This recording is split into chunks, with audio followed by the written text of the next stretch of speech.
Good evening and welcome to Art Talk. I'm Laura Womack. Jen McHugh is our technical director. Hi, everybody. Happy Wednesday. Deanna Bocher is our producer. And tonight we welcome Phillips Mill's signature artist, John Kane. John has been part of the creative fabric of the Delaware River towns for more than 3 decades.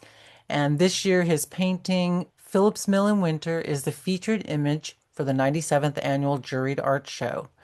John's bold brushstrokes on Bucks County landscapes are inspired by the Pennsylvania Impressionists, but the intense color is his own. Familiar scenes take on a modern aspect, lit by a strong sun. John's vision is varied. He even takes on abstract subjects at times. Drawing fascinated him from a young age, but his visual career began almost by chance during a trip to New York City in the late 1970s when he was a working musician. There he met a woman who would become his wife, an accomplished illustrator. Watching her work inspired him to develop his own talents, and after taking classes at the School of Visual Arts, John taught himself illustration techniques. He quickly found success in the highly competitive New York advertising world. Music was John's first professional pursuit. By elementary school, he performed publicly, and by high school, he played gigs several nights a week. Eventually, he joined regional touring bands that opened for legendary acts including Janis Joplin, The Who, and Jeff Beck. John Kane, a very multi-talented artist with multiple vision. Welcome to Art Talk. Thank you. Hello, everyone. And to all of you in the audience, thank you for joining us tonight. Please join the conversation by putting your questions in the Q&A. All right, let's get started. Let's see some art.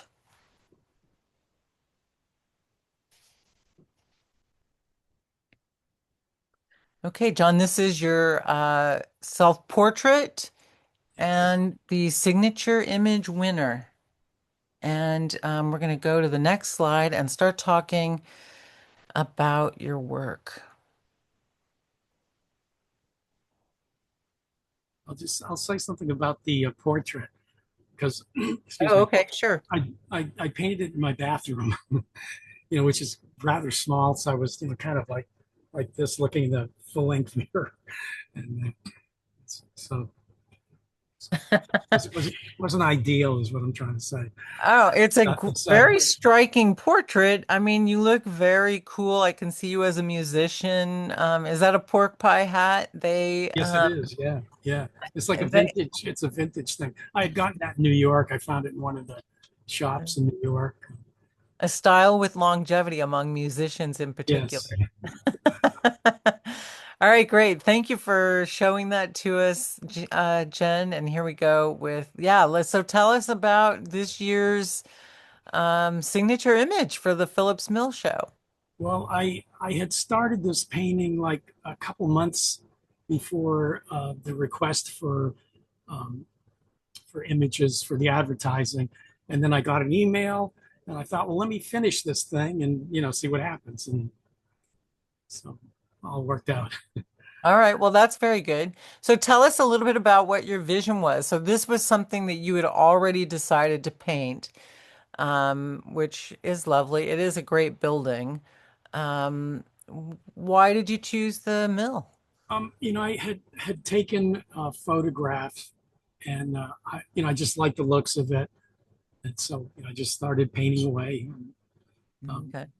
Previously, when I was first painting landscape for years, maybe 15 years or more, 20 years, I painted outside all the time in any kind of weather, you know, um, the dead of winter, no matter how cold it was. Um, and so, but most recently, um, I found that I didn't need to go out anymore. I kind of knew what it was that I wanted to achieve. And so, having painted outdoors, you learn a lot. To me, it's essential to paint from life, to learn, from subjects in front of you. Right.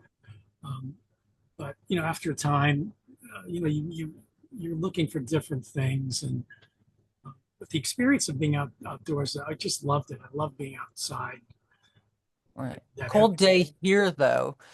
Say that. We've it's a cold day here though. Looks like it's a snowy day. No Yes, it's leaves cold. on the trees. But yeah, I used to paint. If it was 20 degrees, 10 degrees, I didn't really care. It does get very cold when you're standing one place for few hours. But I just love doing that. Just the experience of being outdoors. In addition to painting. Right. So this image, I mean, we see this view of the mill. It's a very picturesque building, and we ask for images every year for the Phillips Mill promotions for the art show. Um, but it's so interesting to see it from different artists' perspective and what their vision is. And you have like very strong brush strokes and you've got a very cool tone. I guess that's from the season also, but with Yes. a very warm underpainting. Can you tell us a little bit about, some of the technical decisions you made here or the artistic decisions you made here? Yeah. Well, what appealed to me also, I mean, it was very picturesque, but uh, the road kind of just sloping and curving, and that was a big feature that made me interested in painting it in the first place. When I always tone my canvas like with an umber, usually, or gray or some sort of gray, sometimes even greenish. Um, but it's just to cut the white canvas because the canvases are so bright with white gesso. It kind of helps you to to knock the whiteness back a little bit. Right. So do you have gray here, or it looks almost like you've got a It's a coral color? it's actually it's burnt umber on this ground, so it's a kind of an orangey brown. And so I just do a wash, kind of a thin wash, not too thin because oil paints are not stable if you use too much thinner. Although some people use techniques like that anyway, kind of anything goes nowadays. But Okay. I do think a lot about what is stable. It's going to last into the future. With materials and paints Right. and painting methods. Right. Okay. Well, we have a question about this painting already. So, Jen, can you help us out with that? Sure. Eleanor wanted said, I adore the shadows. Were they part of the photo you referenced? Yes, yeah, and I suppose it's enhanced. You know, one time I was out painting outside, and a woman came up to me with a little kid. She said, "Can I see what you're doing?" And she looked at it. She's looking around, and it just struck me so funny. She's looking around. What are you looking at? It's dead ahead. It's we're looking at the scene. So um, you know, to me it was quite obvious, but it's hard to say like what it is that the way you embellish a certain thing, or the way you view things as an artist. It's Yeah. not the same We have for a everyone. we have a lot of paintings to look at, but it's interesting painting. So I appreciate you all spending a little bit of time with it. And just before we move on, I'm interested by your shadows here in the foreground with the Yes, dark blue, and then the highlights are coming out kind of a teal color, which is an interesting choice, John. yeah, it was sort of greenish. So it's definitely pumped up from what it actually was. But Okay. Yeah, the that wasn't in roadway the photo. the roadway was a little greenish, so I kind of Yeah. enhanced that. Okay. That's the artist's vision. We love to see it. Yes, yeah, That's why we have artists. That's why we love them. yes. Jen, what's our next painting up? And this Okay. was this was a thunderstorm that was just starting, and that's Frenchtown, New Jersey.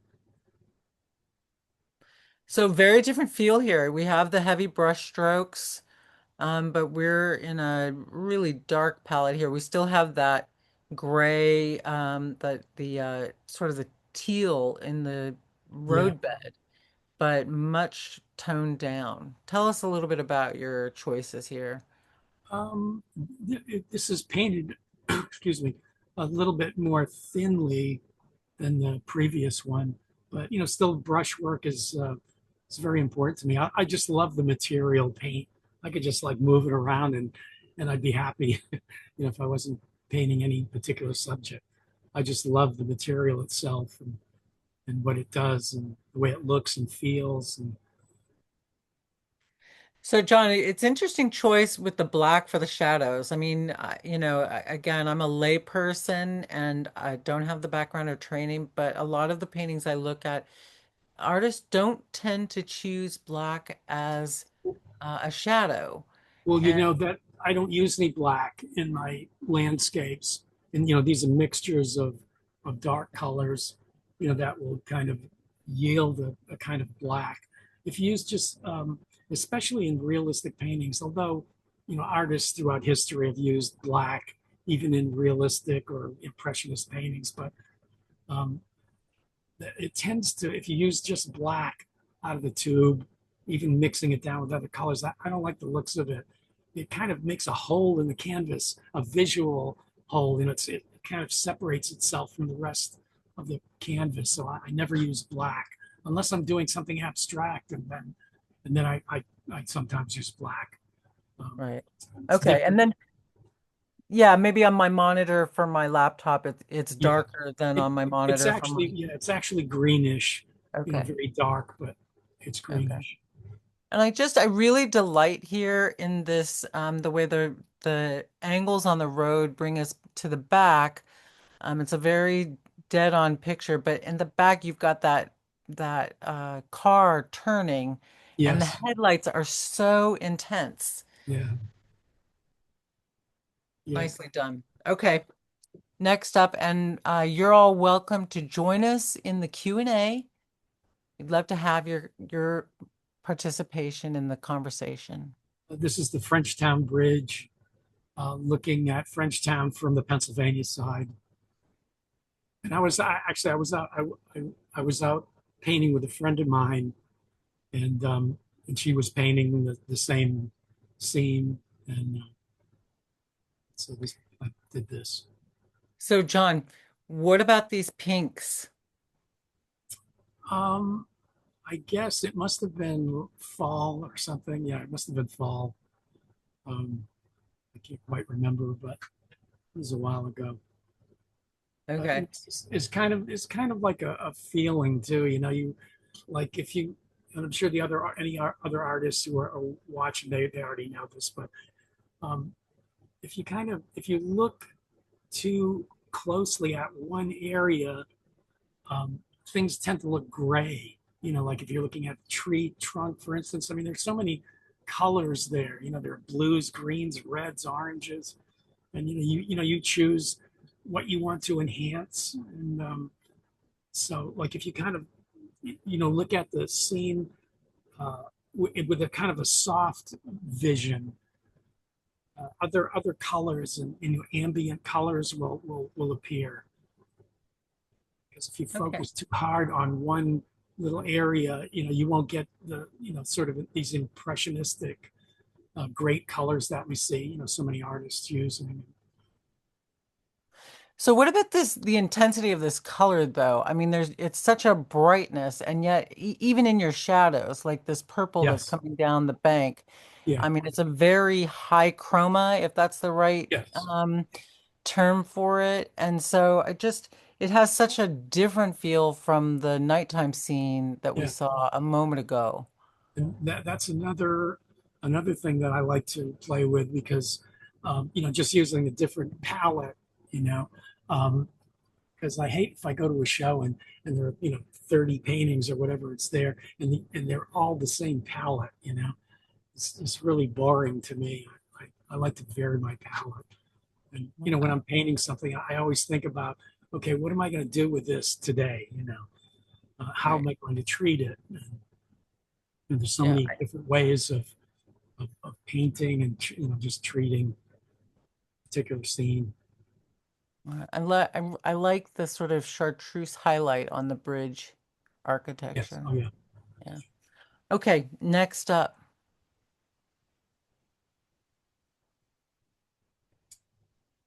Yeah, Okay, that wow. was that was I forget when that was. It might be in the title. What does it say? Oh, January. Yeah, so it was January over in Bedminster, Pennsylvania.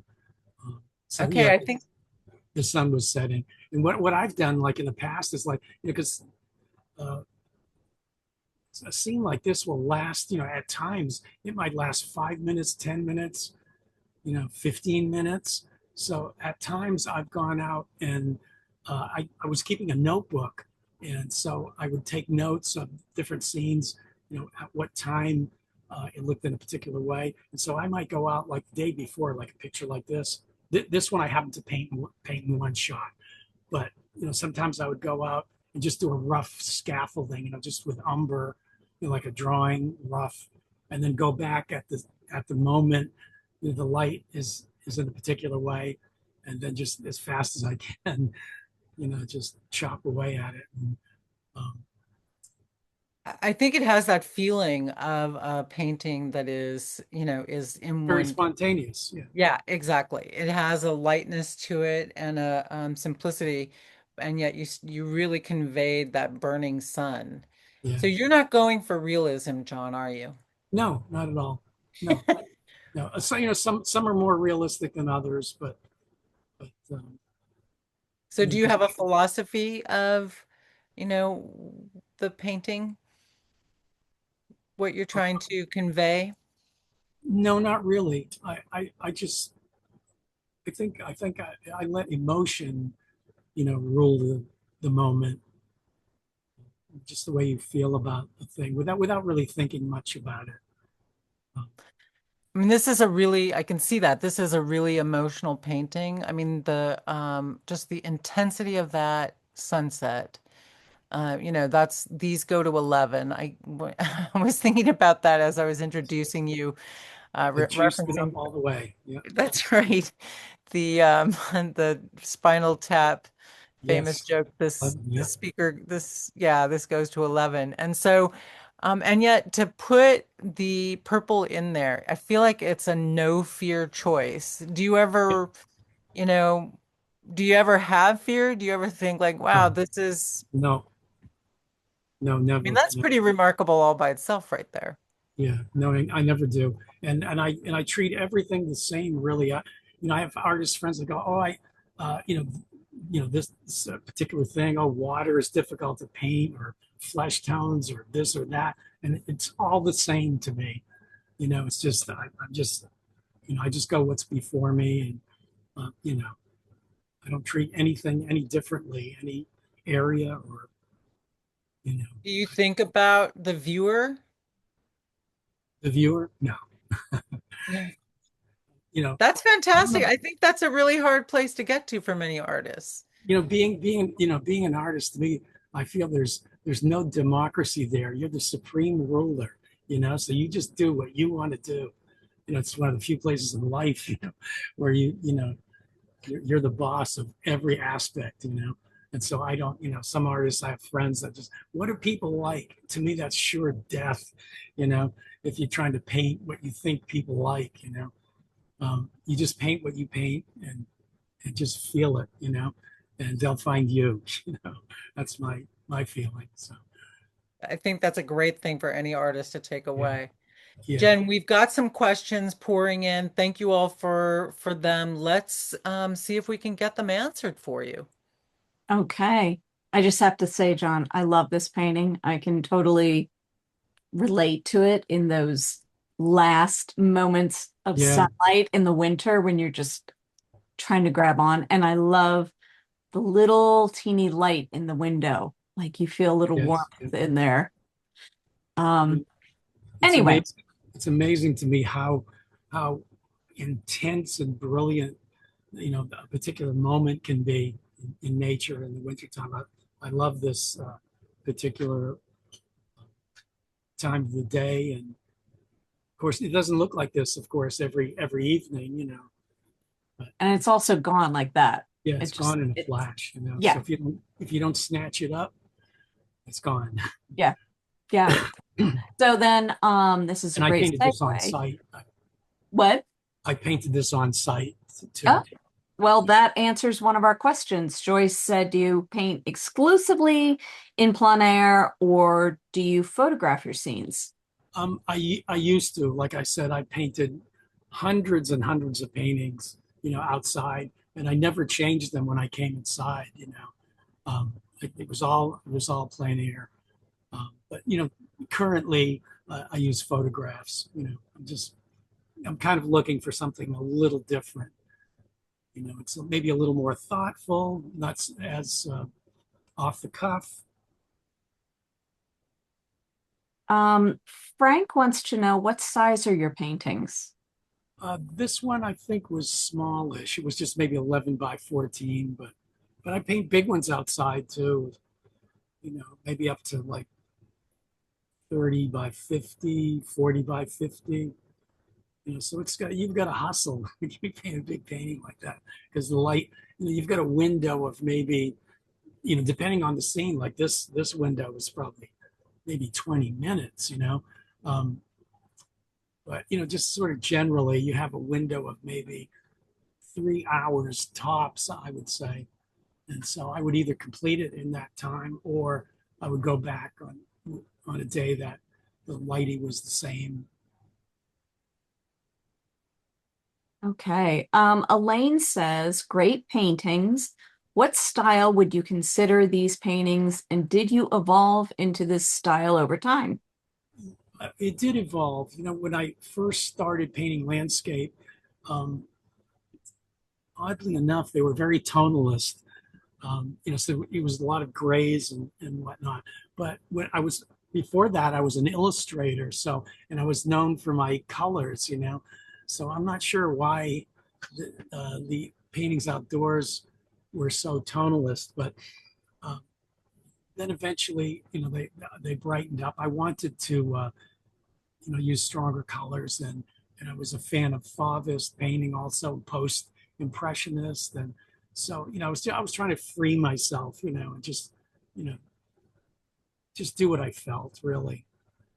It sort of it takes some time. I didn't like the results at first. But I'm in that way I'm very patient. Like I could sort of just see something ahead. It's kind of that way in music too.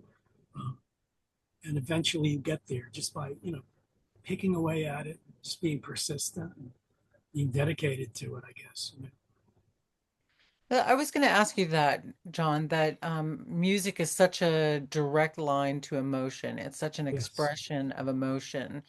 And how much do you think that your career as a musician, where you're trained and the art is accessing that emotion, how much do you think that helped you, access that in your painting? It's somehow I think there's hardly any difference between the two. It may sound odd, but it sort of comes from the same place, I guess, is what it is. And so many um, visual artists are musicians and vice versa. And I think it really comes from the same place.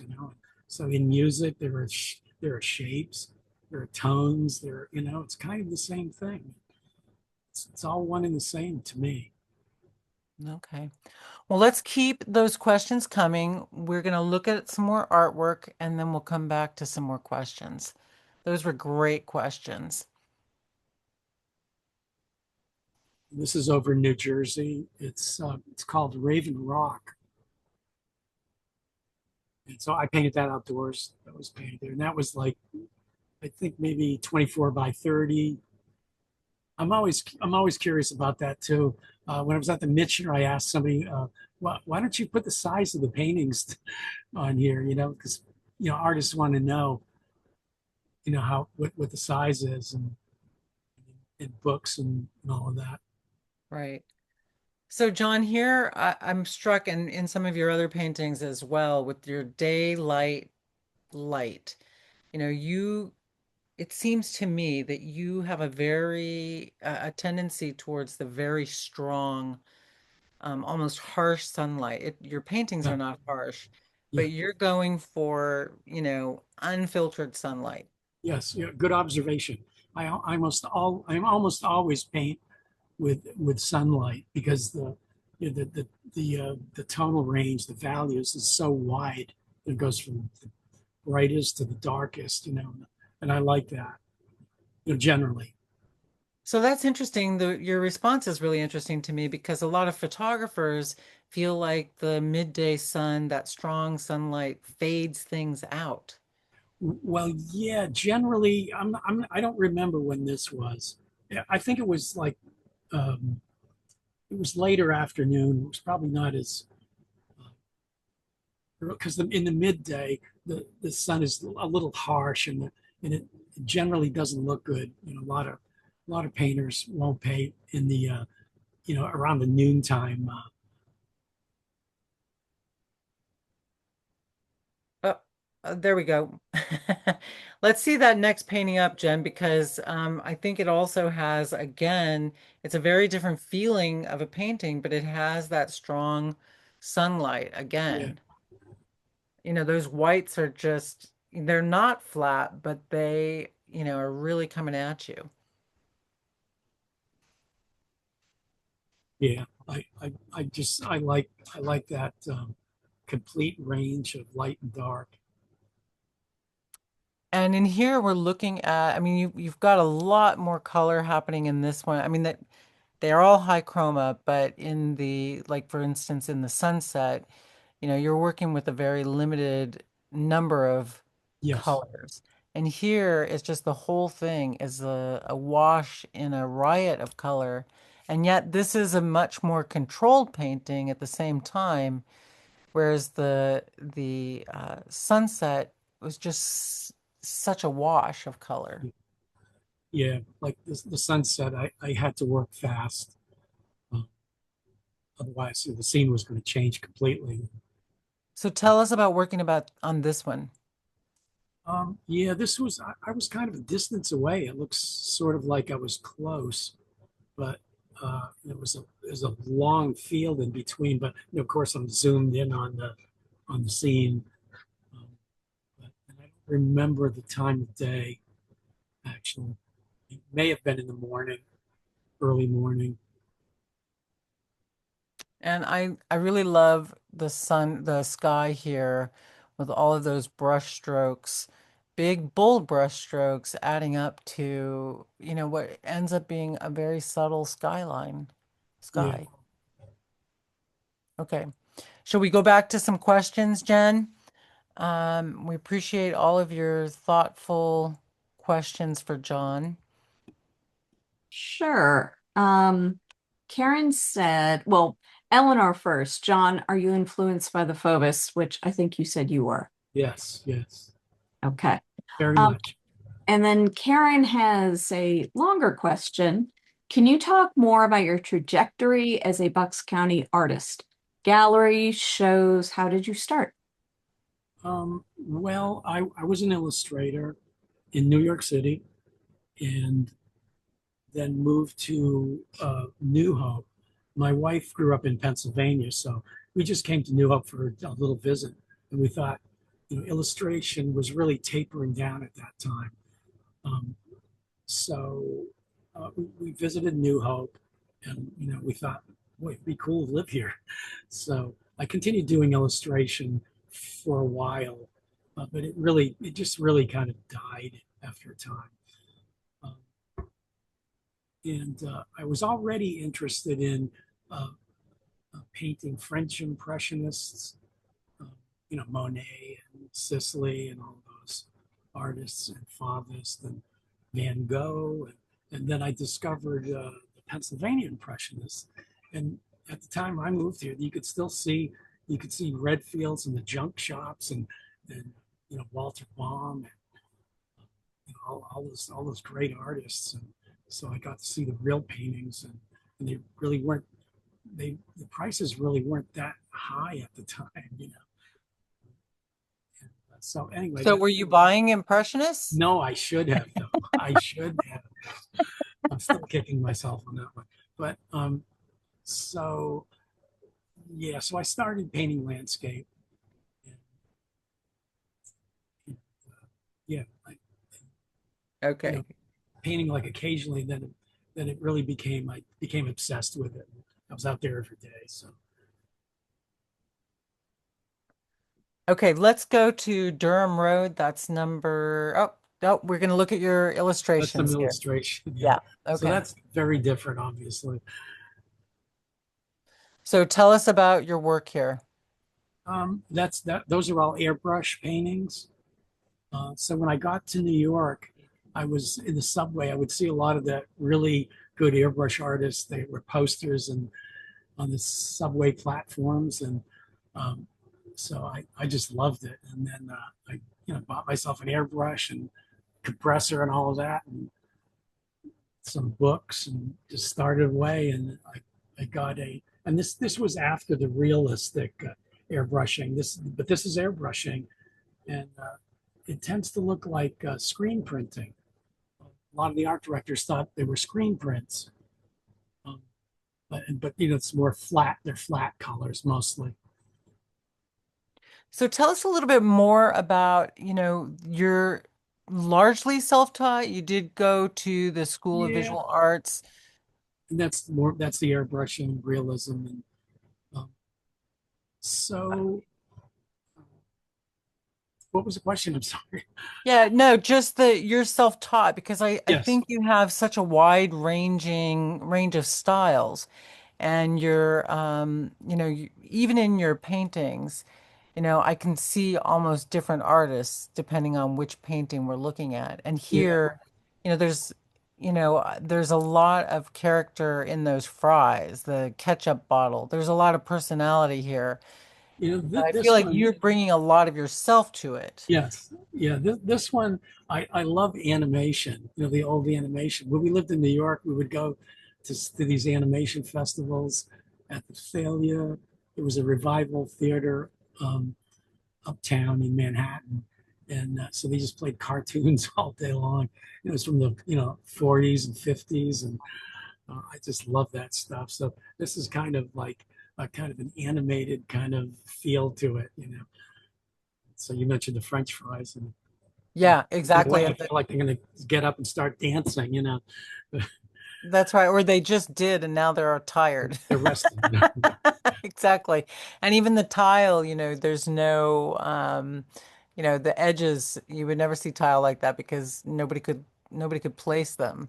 But it really gives a lot of life to it. And so, I was asking about you're bringing so much to yourself.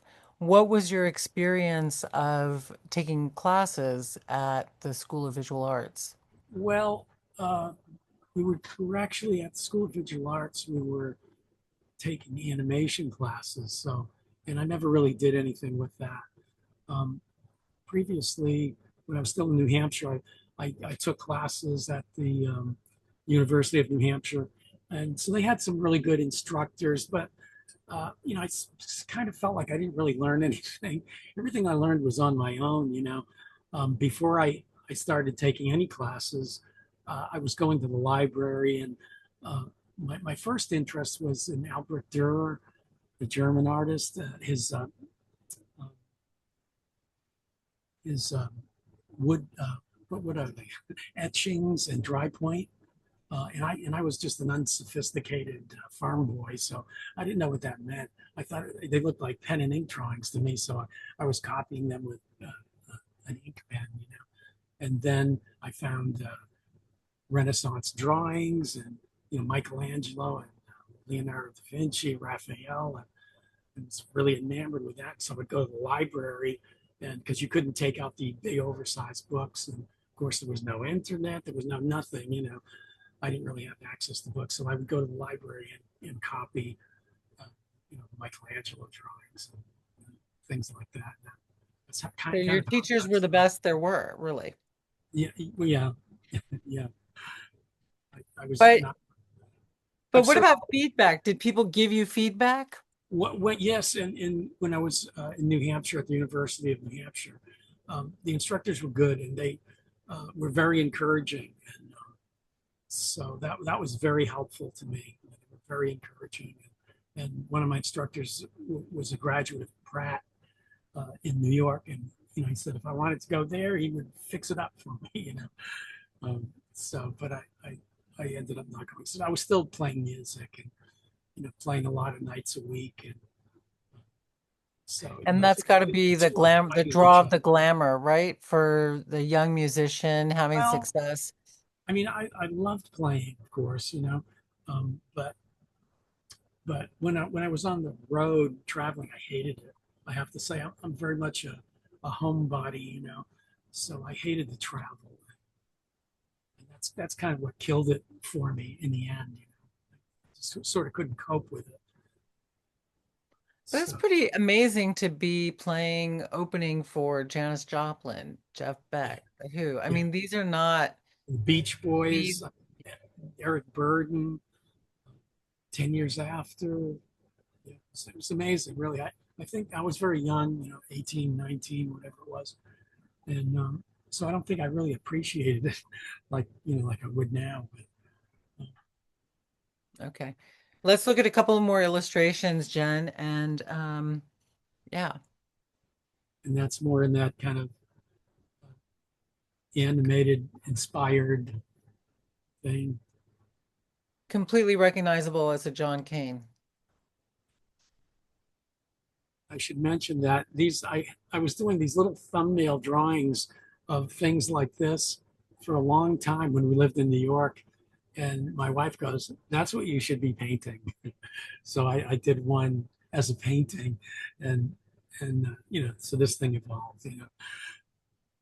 Jen points out that the cherries look like musical notes. They do actually.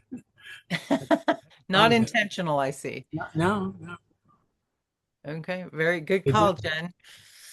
All right, so we have a lot more impressionist or landscape style paintings to look at, and some of my favorites. So I'm hoping we're going to get back to. But this is a totally different. This is not what I would have from my small acquaintance with your work. I would have not expected this, John. Yeah, yeah. I'm a big fan of abstraction too. So, like I said, I kind of view everything. It's all one and the same. The same rules apply, or at least for me anyway. There are Did you have an shapes. inspiration here? No, not at all. I just like flying by guts. So I think abstraction from a lot of painters that I've talked to can be challenging because it really does require a lot of freedom and Yeah, I mean, the more freedom, you kind of think, okay, it's harder, actually, it's like, what do I do here? There are no right, there there's no there are jumping no off point. there are no parameters to the thing. So I mean that's helpful if you can place some kind of parameters, then it helps you get started. I think is the biggest problem. It's like, where do I start? Right. And tell us about this. Yeah, that was just flying by guts again. I just made a bunch of shapes and put them together, and So this is almost a sculpture. This is coming out sort of, 3D. yeah, because it has dimension too. Some of them are flat, but this one has dimension. So Okay. yeah, so the circles are on, are away from the ground, and then that yellow one is away from the other circles too. Okay. Well, we have a little time. Let's go back to some of your Bucks County paintings. We all love those. We'd love to see Bucks County. It's And so if you would, beautiful here. I mean, I'm in Irwina, so I live, close to the canal. Canals, I yeah, can almost see it out my window. Um, but it's beautiful here. It's just, it is beautiful. So you were a musician, then you had a career in New York as an illustrator. And how did you get to Bucks County? well, we visited New Hope, and because my wife was from Pennsylvania, and we just thought, oh, let's we kind of wanted to get out of the city, out of Manhattan. So we moved to New Hope, and that's how that whole thing started. Right. So Pennsylvania Impressionists, and I was very inspired by that. And others, just Impressionist painting overall, and Fauvist and Van Gogh, as I mentioned, and not many others. It's just, it's, And you, many, many years ago, entered the Phillips Mill show. Is that right? yes, yeah, yeah. It's, yeah, I don't remember what the year was, but All right. I Well, we're did. glad you're back. Yeah, yeah, got a couple Oh, of that's wonderful. Congratulations. prizes here and there. Dark Hollow, John, tell us about it.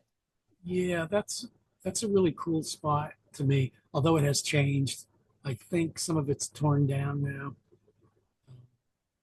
which is kind of sad. I painted a lot in Bedminster, Pennsylvania, and a lot of it's been developed and it has changed. And Yeah, it's beautiful. I love I mean, here your shadows almost go to the highlights go into the red zone.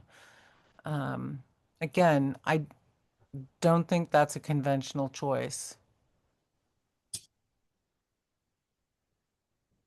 Maybe I'm wrong. What do you think?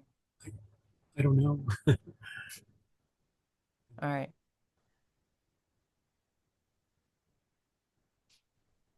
This is a little bit looser, I guess, a little freer, maybe. So see, that's what I'm seeing. This is very free. Not only do we have the vastly different styles, we have the abstract, of course, the illustration where that's a um, commercial in a sense, although really beautiful. But there are different personalities almost here, John. Yeah. I mean, I guess, I was airbrushing and it was so exacting. It started making me crazy, really. Um, because, you have to isolate all the areas when you're airbrushing. So you would cut like what is called frisket.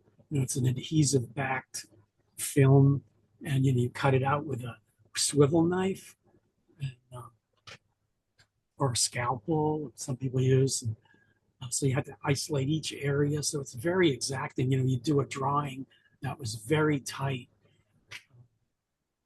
and then transfer that to your illustration board. And so it just, I just, yeah, it just made me crazy. I wanted to free myself. So, just like slap paint around, and that's what I did. So here, and I'm just shooting from the hip.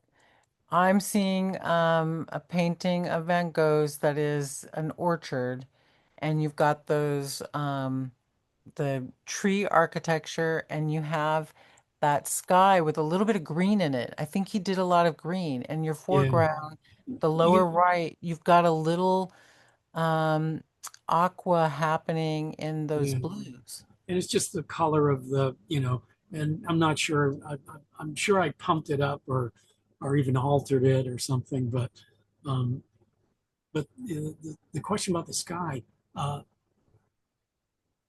I've read somewhere that artists or just people in general see greens and blues in a different way.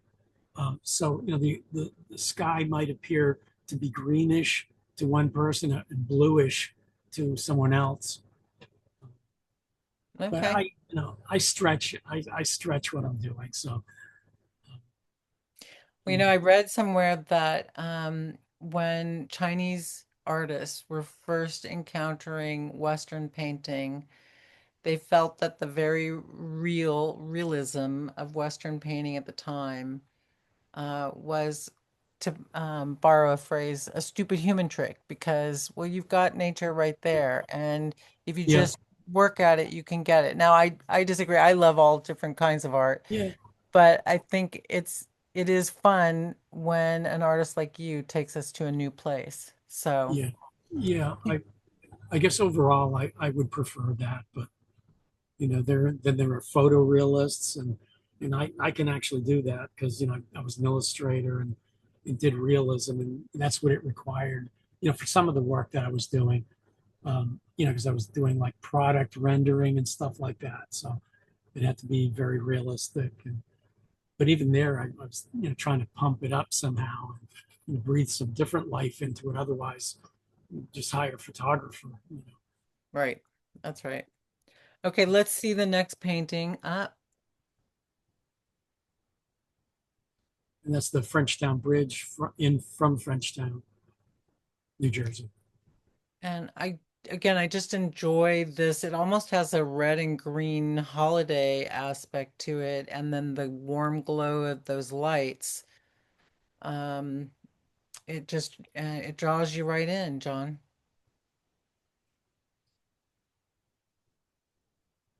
You want to say anything about it? Uh, can't think of it. Okay. I, All I right. love Well, I love nighttime. I do love nighttime scenes though. I went out for the first time with a friend of mine. He lives in D.C. now, a painter, and actually it was this scene, not this painting, but this very scene. Um, so he said, "Let's go out and paint at night." And I said, "At night? How are we going to see?" And so uh, we went out, and you just and I really got into that painting at night. You could just use some maybe ambient light, or if there's a street light or a light on a building somewhere. But and it's amazing, really. With the very first one I did, I thought, "Oh, this isn't going to work out at all." But when I got it back home, it was like, "Oh, I like this. This is nice." And and I think the so second, how did you mix colors in the dark? it's well, hopefully you have enough light, light on other buildings or something. You need some light, obviously, uh, but it's gonna alter it, because you can't see it the way you would in complete daylight. But Right. I really love that painting at night, though. So are you still doing that? No, no, because I'm not going out much anymore. Just Okay. paint indoors. Ah, Winter this night. is your solder work. Yeah, yeah. And that was my intention. Let me do something solderish. Okay, tell us about this. Did you have light that you were working with? Was this plein air? Yes, street lamp. Yeah, Okay. And you've got the stars at night there. yeah, yeah. And again, with the warm underpainting, tell me about this warm underpainting Yeah, you can see this. Are you talking about? I think you can really see it around the trees, for instance. around the trees in the lower right Yeah, behind. yeah, Yeah. underneath. Yeah, and again, it's just I always tone my canvas. Um, I like working on that surface. Is Ra- there a ra- reason why uh, these warm tones? I mean, a lot of times you have an orange going on here. You've got yeah, like an orangey and red. that's here. This is probably just the burnt umber, which is kind of brown. It's just brownish. They're earth tones. You know, some people use different colors, but um, Is I that like making umber. it pop in some way? Is there a technical Uh, decision that's going on there? yes, I mean I just like the looks of it.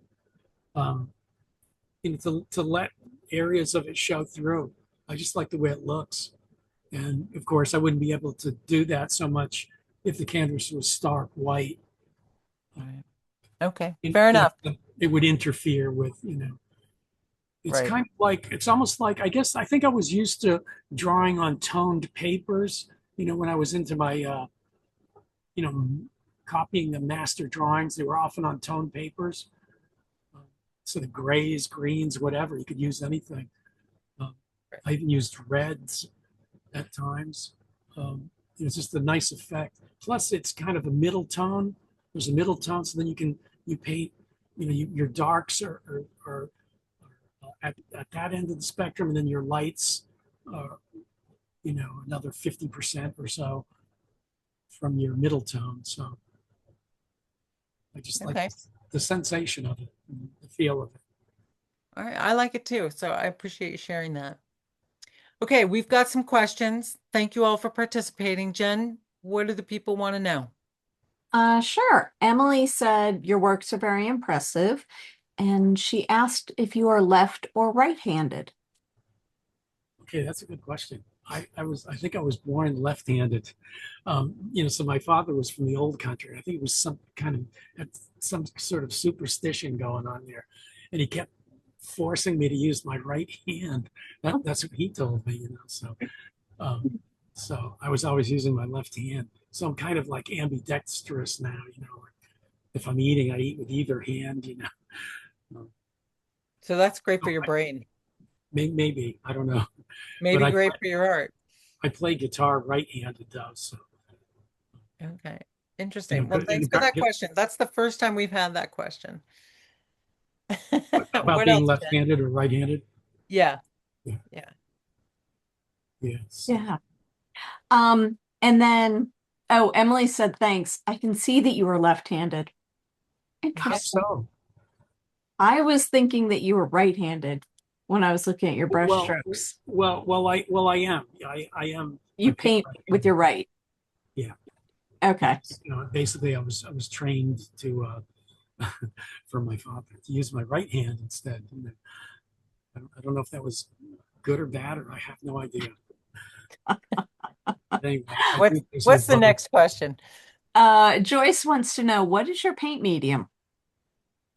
I don't use any medium. If necessary, uh, I just use the paint out of the tube mostly.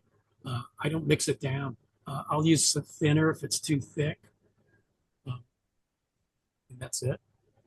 I've used different mediums, but I don't like them. It's kind of makes this kind of weird viscous looking thing. I just like the paint right out of the tube, and I'm painting what is uh,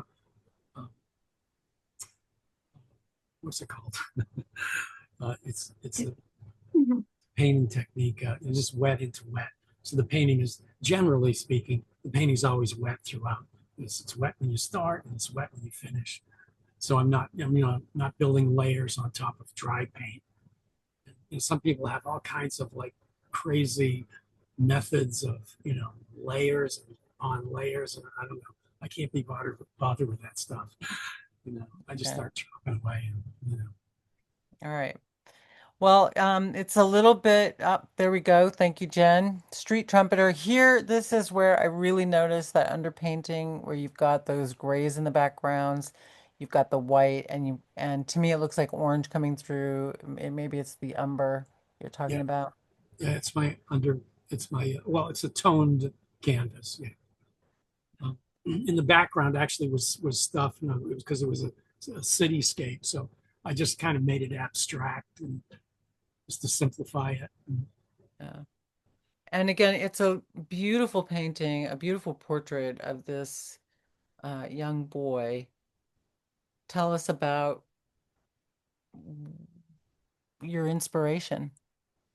I don't know. I just thought it was cool. I just thought it was cool. And being a musician, I like the idea of like street musicians, and I've never done that myself, but there was a Okay. lot of And that going on when I lived in New York, and you'd be on the subway or somewhere, and there was always somebody playing music.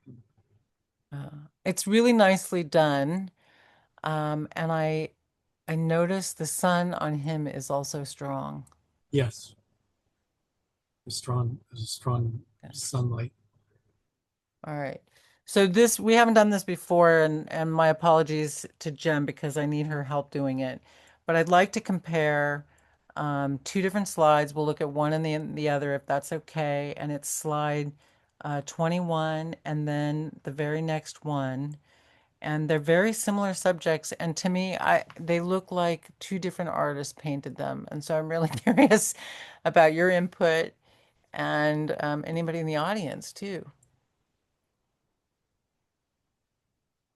So we'll get those up, and I really appreciate Jen you helping with that. So the first one is Burgess Lee, and it's a pink and green pictures of houses. And after that is also pictures of houses, but again, it looks completely different to me. I should mention something about that. There are a lot of buildings. I like the architecture, and plus the contrast of light and dark. There are a lot of times where the light just struck me from something. There's like a little piece of white, in the corner of a building, and I paint the whole painting just for that little piece of light. Right. Jen, even better than I was hoping. You've got them both up at the one time. So, do you see what I'm talking about? Yeah, These are yeah. two different artists. Stylistically, yeah, they're different, and like I said, I sometimes, when I'm painting, uh, I'll think about, how do I want to treat this. And because I don't know, it gets boring for me if I did, I know artists have been painting for decades, and from 30 years ago, the paintings look the same. They always look the same. I don't know. I would shoot myself if I had to do that. But so I just like to vary it. I like to change, and just Okay. it just keeps my interest going. Otherwise, I think I would be bored to tears. All right. Very good. Well, I think that is where we're at. And I love ending on that note, John, because I think it represents your multiple visions and your multiple talents. And we appreciate so much you Thank, sharing them with us. thank you for having me. Appreciate everybody logging on to listen to this. That's great. So, Jen McHugh is our wonderful and versatile and willing to roll with the punches technical director, Jen McHugh. Good night, everybody. Thank you, John. This was fun. Yeah, thanks a lot. Thank you. I appreciate everyone's time. Thank you. Off screen is Deanna Bocher, who we don't see her, but we wouldn't exist without her, so we really appreciate that. Art Talk is taking a hiatus for August. We're going to enjoy the summer and have a little chill down, but please join us in September because we're really excited to have David Z. Orban, who is a master, really creative still life painter. And so we're looking forward to that. I'm Laura Womack. Good night.